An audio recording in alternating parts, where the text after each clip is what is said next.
नमस्कार। दिन भर की हाइलाइट्स जानने के लिए सुनते रहिए सुजस आवाज राजस्थान। आप सुन रहे हैं सुजस पॉडकास्ट मेधा के साथ। एक नजर आज की हेडलाइंस पर। मुख्यमंत्री भजनलाल शर्मा की अध्यक्षता में हुई कैबिनेट की बैठक, विकसित राजस्थान के लिए हुए कई अहम फैसले। मुख्यमंत्री ने करौली मंडरायल मार्ग पर भीषण सड़क हादसे में हुई जनहानि पर जताया दुख। मुख्यमंत्री सहायता कोष से मृतकों को 4-4 लाख रुपए की आर्थिक सहायता की घोषणा। और मुख्यमंत्री श्री शर्मा से वर्ल्ड बैंक के प्रतिनिधि मंडल ने की मुलाकात। प्रदेश में चल रहे विकास कार्यों, परियोजनाओं और भविष्य के विजन पर हुई विस्तृत चर्चा।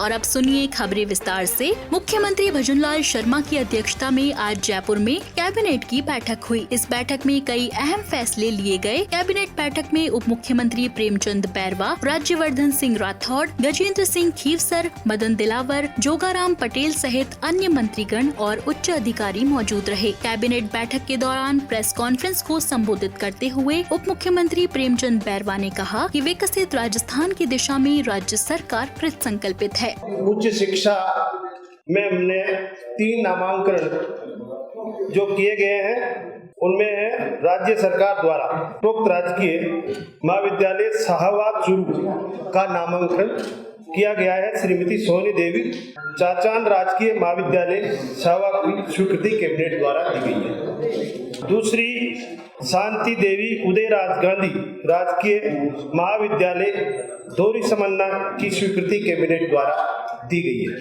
हमारी तीसरी है राजकीय संधू देवी पारक कन्या महाविद्यालय श्री डूंगरगढ़ की स्वीकृति कैबिनेट के द्वारा दी गई है।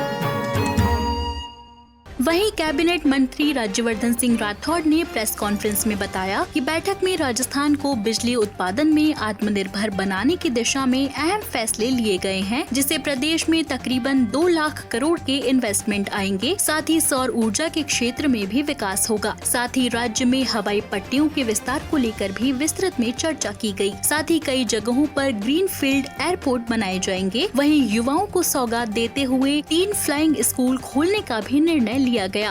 कैबिनेट ने आज ये निर्णय लिया है कि राजस्थान पूरी तरह से बिजली उत्पादन के लिए आत्मनिर्भर बन जाए। जो निर्णय लिया गया आज कैबिनेट में, उससे तकरीबन 2 लाख करोड़ के इन्वेस्टमेंट और आएंगे। इसमें सौर ऊर्जा के लिए नई टेक्निक का इस्तेमाल हो, जहां पर मेगावाट 3 एकड़ नहीं बल्कि मात्र 2.5 एकड़ के अंदर पर मेगावाट का उत्पादन होगा। जो जमीन दी जाएगी वो डीएलसी रेट पे 7.5% पे दी जाएगी, जो पहले 5% पे दी जाती थी। राजस्थान के कई ऐसे एयरपोर्ट तो नहीं कहूंगा, जो हवाई पट्टियां हैं जो इस्तेमाल नहीं हो रही, उन सभी हवाई पट्टियों को सर्विसेबल बनाया जाएगा। वहां पर एयरपोर्ट तैयार कराए जाएंगे। एयरपोर्ट्स का एक्सपेंशन होगा। कुछ जगह जहां एयरपोर्ट नहीं है वहां ग्रीन फील्ड एयरपोर्ट बनाया जाएगा, यानी बिल्कुल शुरुआती तौर से वहां एक नया एयरपोर्ट बनाया जाएगा। वो जगह है कोटा, जहां पर तकरीबन अगस्त में एमओयू हो जाएगा और पूरा ग्रीन फील्ड एयरपोर्ट वहां पे तैयार होगा।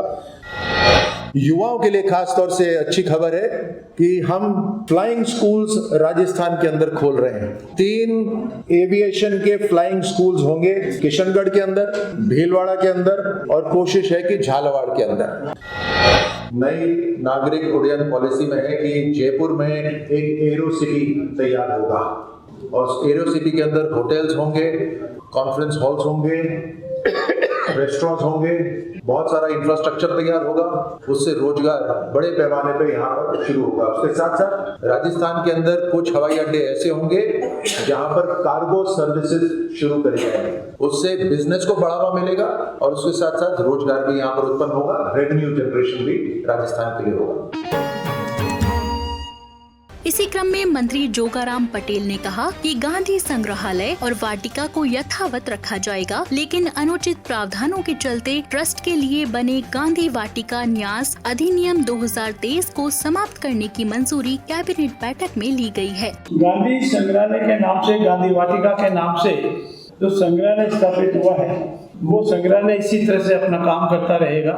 उसमें जो भी गांधी जी के सिद्धांत है, गांधी जी के दर्शन है, गांधी जी ने अपने जीवन काल में जो हमको उपदेश दिए, या गांधी जी का खुद का चरित्र इतना बढ़िया था जिसको हमको अपनाना चाहिए। लेकिन ये ट्रस्ट के नाम से जो अधिनियम बनाया, इसमें जो डिफेक्ट रह गया है, ये ठीक नहीं है। और इसीलिए आज ये गांधी वाटिका न्यास अधिनियम 2023 जो 22 अगस्त 2023 से प्रभाव आया था, उसे समाप्त करने का मंजूरी आज की कैबिनेट में ली गई है। और भविष्य में आवश्यकता अनुसार कानून बनाने की जरूरत पड़ी तो कानून बनाएंगे, और सरकार इसको बराबर इसी तरह से मैनेज करती रहेगी। संपत्ति सरकार की है, सरकार की रहेगी। आप सुन रहे हैं सुजस आवाज राजस्थान।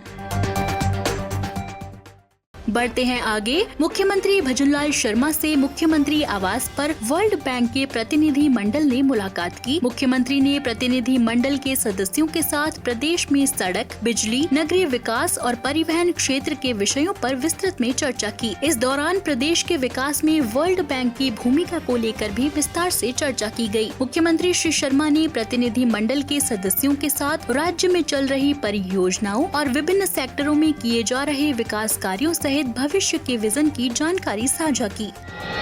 मुख्यमंत्री भजनलाल शर्मा ने करौली मंडरायल मार्ग पर हुए भीषण हादसे में हुई जनहानि पर दुख जताते हुए सोशल मीडिया संदेश पर लिखा, करौली जिले में करौली मंडरायल मार्ग पर डूंडापुरा मोड़ के पास हुए भीषण सड़क हादसे में हुई जनहानि अत्यंत दुखद और पीड़ादायक है। दुख की इस घड़ी में हमारी संवेदनशील सरकार द्वारा प्रदेश के पीड़ित प्रति मृतक आश्रितों को मुख्यमंत्री सहायता कोष से 4-4 लाख रुपए और घायलों को 20-20 हजार रुपए की आर्थिक सहायता राशि प्रदान की जाएगी। शोक की इस घड़ी में राज्य सरकार मृतकों के परिजनों और घायलों के साथ है और उन्हें हर संभव संबल प्रदान करने के लिए संकल्पबद्ध है।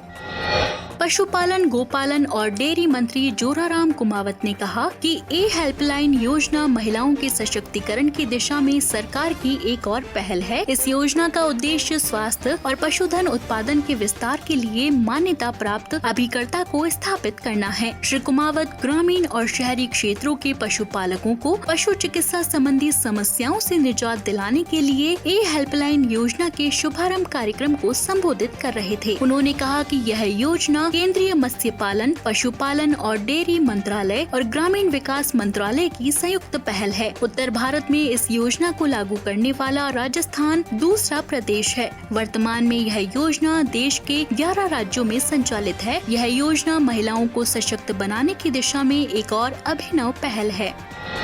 वहीं जन स्वास्थ्य अभियांत्रिकी मंत्री कन्हैया लाल ने विभाग की जन कल्याणकारी योजनाओं के बेहतर प्रबंधन, समयबद्ध और गुणवत्तापूर्ण क्रियान्वयन के लिए विभाग के नए IT पोर्टल कार्य प्रबंध प्रणाली और राजस्थान JJM डैशबोर्ड लॉन्च किया। उन्होंने कहा कि पोर्टल को चरणबद्ध रूप से विभाग में लागू किया जाएगा, जिससे न केवल योजनाओं को गति मिलेगी बल्कि बेहतर वित्तीय नियोजन और गुणवत्ता सुनिश्चित की जा सकेगी। जलदाय मंत्री ने कहा कि पहले चरण में खंड कार्यालयों की ओर से सभी दस्तावेजों को अपलोड करने के साथ साथ विभिन्न योजनाओं में निर्माणाधीन पानी की टंकियों, पंप हाउस, पाइपलाइनों आदि की वर्तमान निर्माण स्थिति अपडेट की जाएगी। दूसरे चरण में सभी कार्यों की निर्माण स्थिति मोबाइल ऐप के जरिए अपडेट की जाएगी, जिससे GIS पर वास्तविक कार्य स्थिति की जानकारी मिल पाएगी। वहीं तीसरे चरण में मेजरमेंट के लिए GIS आधारित EMB काम में ली जाएगी और ऑनलाइन बिल जनरेशन और सबमिशन व्यवस्था लागू की जाएगी।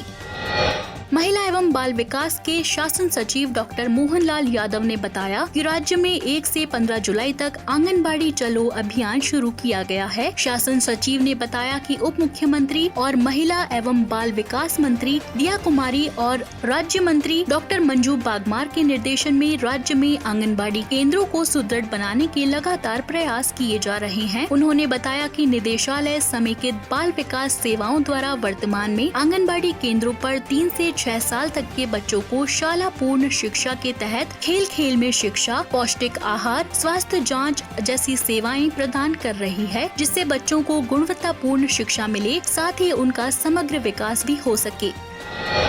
तो आज के पॉडकास्ट में इतना ही। कल फिर होगी आपसे मुलाकात। तब तक के लिए नमस्कार।